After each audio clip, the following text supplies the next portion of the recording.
2024 год – знаменательный год для Кыргызстана, потому что мы отмечаем историческое событие, столетие со дня основания Каракыргызской автономной области, которое стало первым шагом возрождения кыргызской государственности. И это очень было символично, что именно 11-й саммит проходил в Кыргызстане. В рамках данного саммита был подписан ряд важнейших стратегических документов, соглашений, меморандумов. И два меморандума касаются деятельности банковского сектора.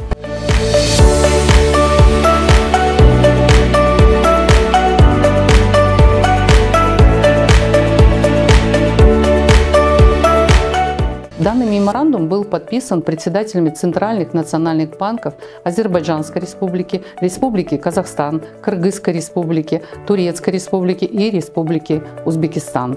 Данный меморандум направлен на установление эффективного сотрудничества и обмена знаниями и опытом среди центральных национальных банков. В рамках реализации данного меморандума предполагается проведение совместных консультаций, исследований с целью обмена знаний в области денежно-кредитной политики, финансовой стабильности, развития платежных систем, инновационных технологий и других вопросов, которые будут представлять интерес для центральных национальных банков.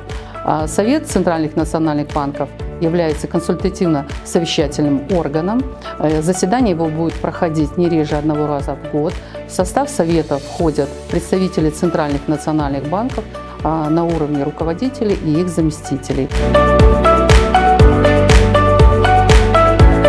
Меморандум о взаимопонимании между Национальным банком и финансовым управлением при президенте Турецкой Республики.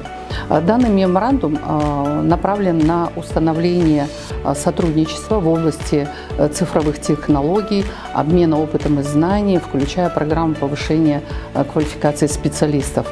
В рамках реализации данного меморандума предполагается, что будут проведены совместные работы по подготовке дорожной карты в области финансовых технологий, а также будут проведены совместные работы по оценке реализации проектов совместных, и будут организованы учебные визиты специалистов сторон в рамках наращивания потенциала.